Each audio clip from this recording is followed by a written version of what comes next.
Hello everyone, I'm Jim Longworth and welcome to another edition of Triad Today, coming to you once again from the beautiful Senior Botanical Garden in downtown Kernersville. We'll tell you more about them later on. And later on is when the roundtable shows up and we'll get into all sorts of things. So stay tuned for that, plus some great guests, important information along the way. Hope you'll be with us.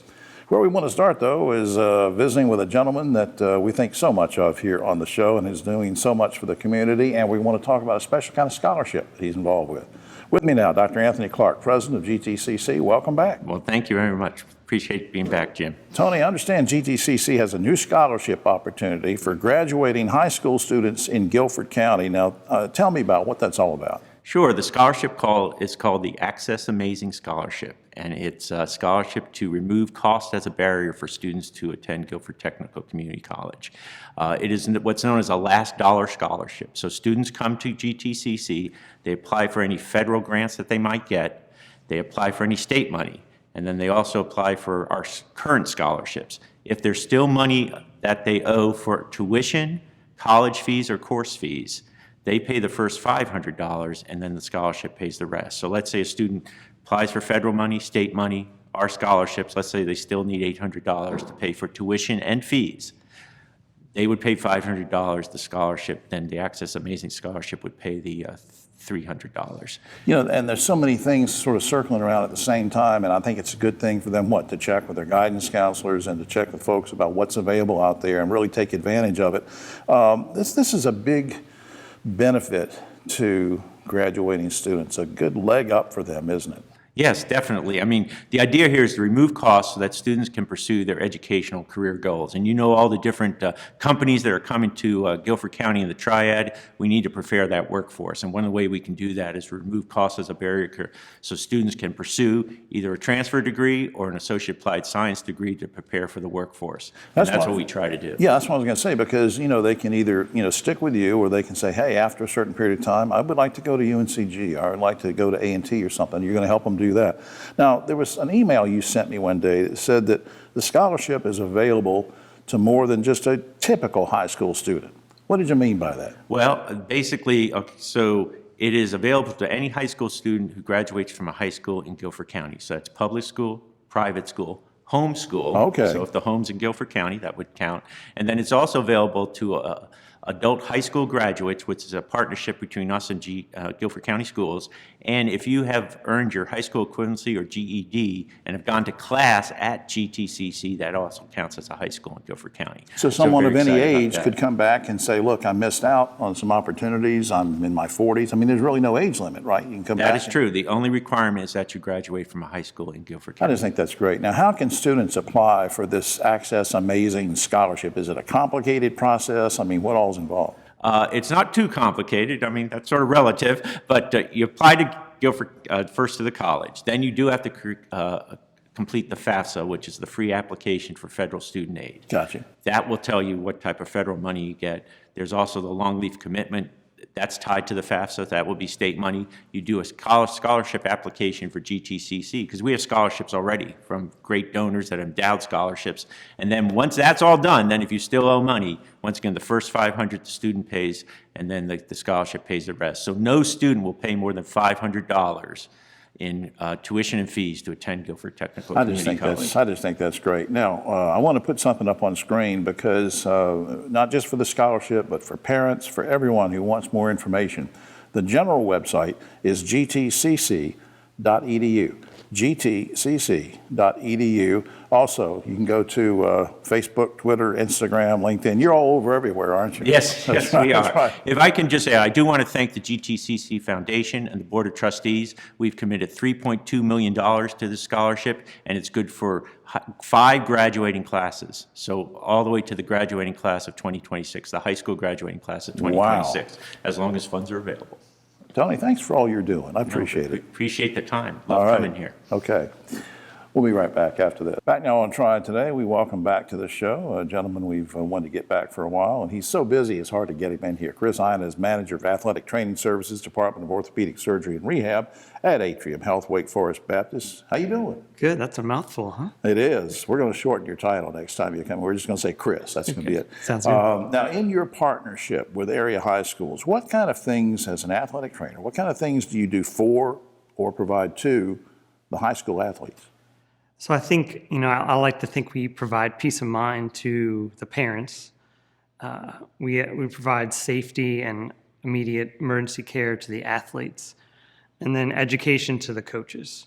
So, we try to be full service to all parties at the high school level. Now, for a parent that maybe hasn't heard about this, and he or she or the parents have a child participating in sports in high school, what do they think? I mean, when they say, "Well, athletic training," are you out there all the time? Are there athletic trainers under your purview that go to each high school? Do you have clinics? Do you try to educate the kids on prevention? I mean, what all goes on?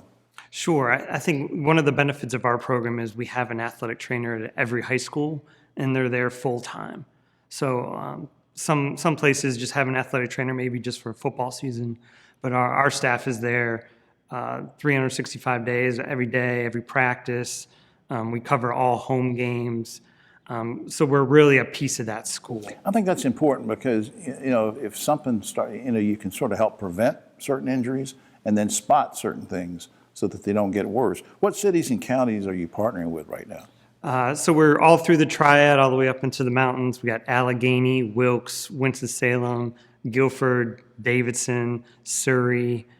So we're spread out all over the place. Do you guys work with, report to, meet with school principals, school athletic directors? How does that partnership work? Sure. I think the relationship with the administration at the schools is very important between the principal and the athletic director. That athletic trainer, athletic director relationship is very important to be a successful program. Now, let's go back to this long title that we spewed out on you a while ago because of, now it's Atrium Health Wake Forest Baptist. But all kidding aside, because of that change in structure, does it give you guys even a better opportunity to serve with more resources or what?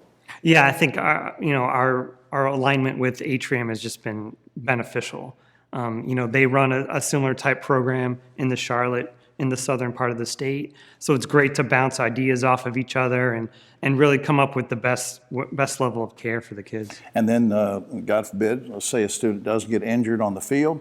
Is there a sort of a comprehensive approach, or is there a team approach to try to work on that injury? Sure. I think having an athletic trainer in the school too allows us to kind of triage that injury and really decide if it needs to be referred or not. And if it does need to be referred, we have a great network of physicians. We have great physical therapists. So we can provide all those services down the line for those kids. Now that should make parents feel good too, because you guys are talking with each other, the specialists are talking with each other. You don't feel like you're out there alone if your child gets hurt. Yeah, and each high school has their assigned team physician too. So absolutely. We had an assigned team physician when I was in junior high, but all he did was smoke cigarettes and tell us to cough. I don't know what that, I'd rather not go into it. All right, up on screen is website wakehealth.edu/sports medicine. Please check that out for more information. Chris, don't be a stranger. good to see you. All right, we'll be right back after this. Back now on Triad Today, and finally getting a chance to meet in person someone I've wanted to meet for a long time, and she's been around. It seems like forever she hasn't. She's new, she's not new, she knows this area. We're going to find out exactly all the confusion I just mentioned. Barbara Maestali, of course, President and CEO of Goodwill Industries of Northwest North Carolina. Welcome to Triad Today. Thank you for having me. Now, you're into your second year, but you certainly weren't new to Goodwill, and you certainly weren't new to the Triad. Why? So I'm not new to Goodwill. I spent 14 years in the Charlotte Goodwill. And before that, I was here in Winston-Salem for about 20 plus years. So I've been around for about 21 years in Including Winston. starting your own tech company. Stoli Technology. That's interesting because it gives you a different perspective too, especially when you're dealing with workforce development, when you're dealing with helping people get jobs. Absolutely. You know from the other side. I do. And obtaining work is one of the most important pieces of anyone's life. Absolutely. Now, you came here in the midst of the pandemic and all of the challenges that it wrought. So my first question about this is, how do you assess that first year? It was a brilliant year. It was a learning year, and it was a year of getting acclimated back into Winston-Salem. Having meetings via Zoom was a challenge, but it was very welcoming as well. The community has been very open to my return. Did the COVID, and this might sound like a stupid question, did the pandemic and COVID have a significant impact on the way that you did business, the way that you help people?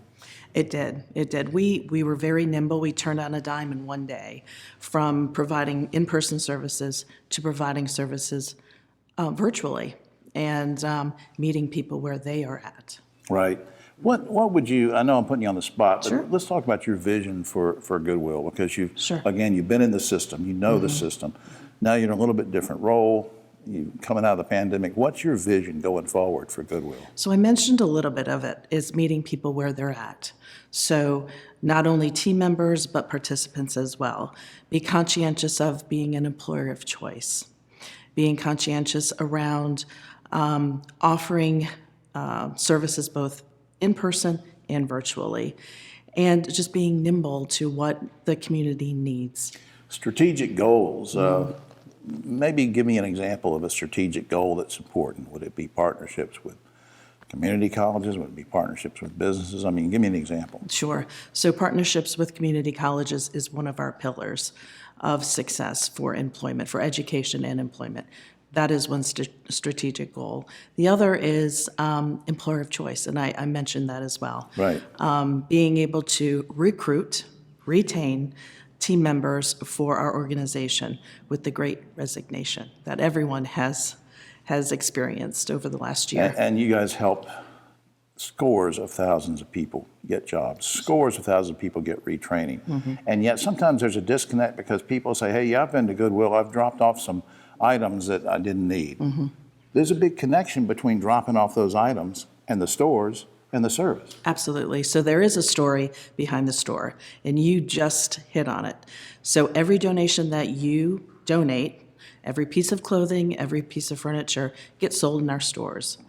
Those dollars then are provided for education and training for people to go back to work. Absolutely. Well, look, we could spend forever talking about this. Let me put can. this up on screen. Goodwill, NWNC, stands for Northwest North Carolina.org. Please check that out. Barbara, don't be a stranger to the show. I won't. Thank you so much, Jim. All right, and welcome back. Thank you. We'll be right back. Now on Triad Today, and I haven't seen this gentleman in many, many moons. And he is back here after having done a yeoman's job in keeping the best film festival ever together during the pandemic. We're talking about our buddy Rob Davis, Executive Director, River Run International Film Festival. Welcome back. Well, Jim, thanks. It's always a pleasure to be here, and it's especially a pleasure to be back with you after a couple of years now. After a couple of years, and last time we saw each other was in studio and talking about it. But now, look, you had to, the festival had to survive the COVID pandemic. How did that go for you? How did you have to alter things? Well, what was interesting is in 2020, the way the pandemic was moving, we honestly thought that since the festival was in March that year, we might be able to sneak in and get it done before things got so severe in this Right. part of the world. Right. But then once it started moving, things began moving rapidly. The and it was- lockdowns. Absolutely, and it was 2 weeks to the day before that festival was to start that we made the decision to cancel. Now, when we did that and we dismantled that festival, and I just have to say, Jim, that was one of the best festivals that I have ever been involved with in my career. It was so disappointing to have to pull the plug on that. I bet. But we did, and the day we did that, in the afternoon, we were all sitting in the office, the team and I, and we said, well, we've got to now come up with how we make River Run relevant under the current situation and how we try to stay engaged with our audience. And so very quickly, we learned how to operate a virtual theater because we never had to do that. Sure. That wasn't in our business model. Right. And then that summer, we began showing drive-in films. And now, I'm old enough, I remember the drive-in from Yeah. when I was a little boy, but never in my wildest dreams did I think I'd be showing film festival films at a drive-in theater. I tell you, you really adapted to that thing. And of course, we're having the big film festival this year. Now, the dates are what? April 21st to the 30th. What are the plans for this year's festival? Well, last year we had the festival, but it was what we call a hybrid festival. It was part virtual and part in-person outdoors. Right. This year, it's also a hybrid because we are going to do some virtual screenings, but also we're going back into the theaters this year. So it will be a much more normal festival. I think that's great. Now, how many films total will be shown?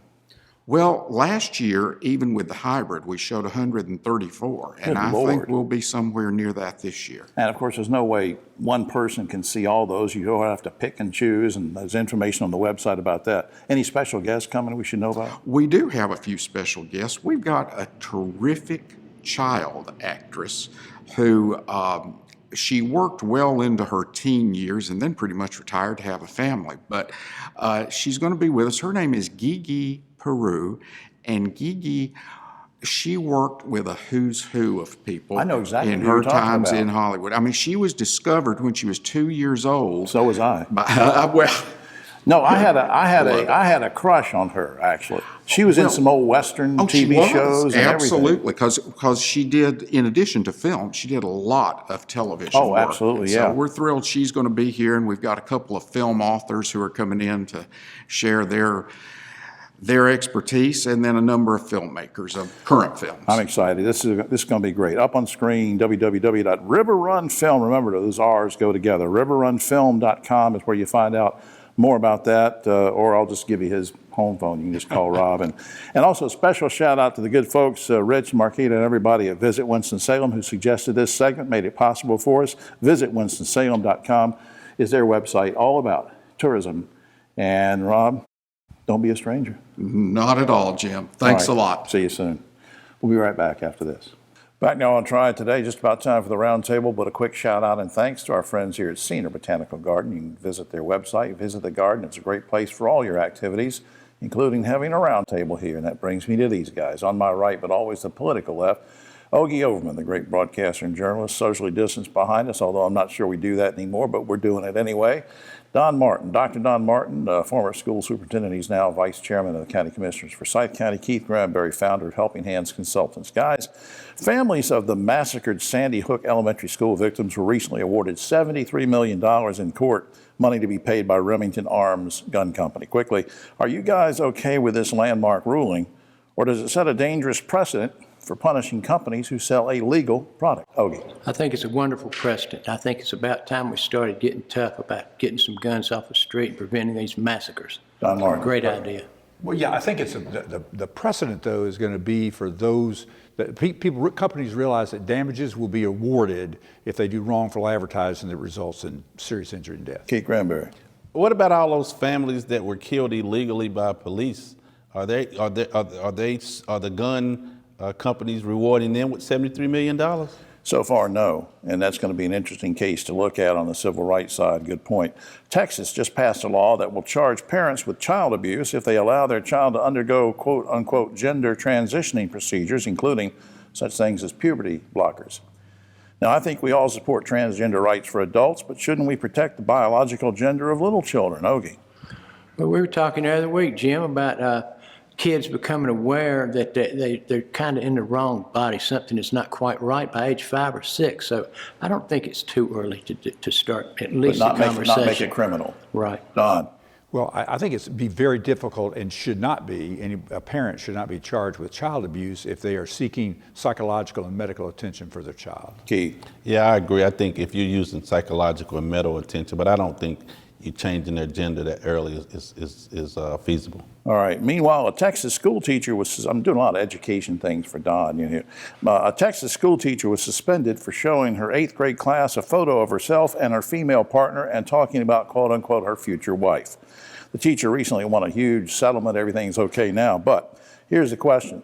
Should a local school system have the right to suspend a teacher for talking about his or her sexuality? Ogie. No, absolutely not. Let's come to grips with the fact that there's a segment of the population that's attracted to the same sex. Come on. But Come on. What year heterosexual, is this? anything. I mean, should a school have the right to say, hey, let's don't talk about our sexuality? Absolutely not. And a jury award such as that and judge award such as that make it clear. Keith, should a teacher be able to talk about her sexuality or his I sexuality? don't think that should matter about your sexuality. let's teach the kids. I don't think sexuality should be a part of the schools. I just don't think that. All right, sticking with the education theme again, an Alabama High School Athletic Association recently refused to reschedule a tournament basketball game for a Seventh-day Adventist academy whose students wanted to observe their Sabbath. The kids had asked to start the tournament after sunset, but the state association refused, so the school dropped out of the tournament. Guys, isn't this one of those church and state questions, or do you think the school athletic association acted correctly? Ogie. I don't know if it's a church and state issue or not, Jim, but I would have said, okay, that's not a big ask to start it after. Started after sunset. I would have let them do it. Don? Well, I think being a member of the High School Athletic Association is a voluntary activity. And so when you join as a member, you agree to certain rules. And if there were tournament rules, probably dealing with seeding and time between games. Have to stick to them? Probably stick it. Key. As a former athlete, you stick to the rules. If there's a game, you play it, and if you don't, you forfeit. All right, for decades now, a large public housing complex in High Point had been named, and rightfully so, for the late Reverend Daniel Brooks, who was a great community leader in the early 1800s, lived until 1937. He was a free black man and lived through a long period of time, a great community servant, very influential in High Point. But the housing complex was torn down recently, and the housing authority said we're going to build a new one back, but we're not going to put his name on it. Now, that's caused a protest. They want the Reverend Brooks' name back on it. Here's the rub. We're in an era where everything that has to do with Confederates and slavery gets torn down and renamed. But guys, believe it or not, this free black man, great community servant, voluntarily served in the Confederate Army. Should a publicly funded housing complex be named after a black Confederate? Ogie. That's a tough one. I'm not sure, Jim. I'm inclined to say yes, let's go ahead and rename it. But yeah, I mean, it does bring up a lot of prickly issues. I don't know. Don. Well, I think it could be named after anyone that made a great contribution, and obviously Reverend Brooks's contributions far exceeded the negativity association with being a Confederate. I agree. Key. Here's the issue. As a black man who served for the Confederate, you got to also understand a slave mentality.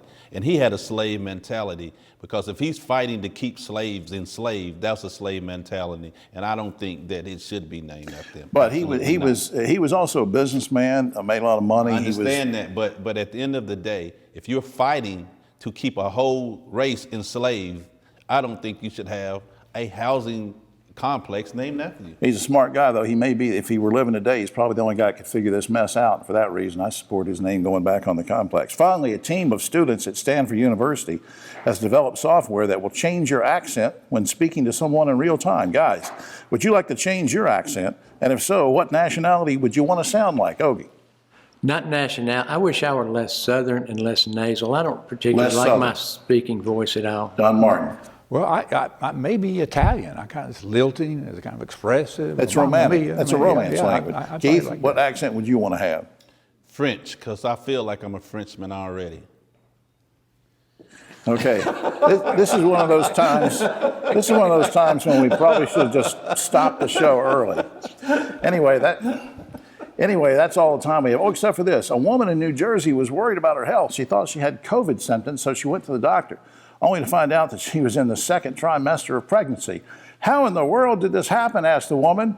You didn't social distance, said the doctor. You understand that, Ogie? For all of us here, try it today. I'm Jim Longworth. We'll see you next time.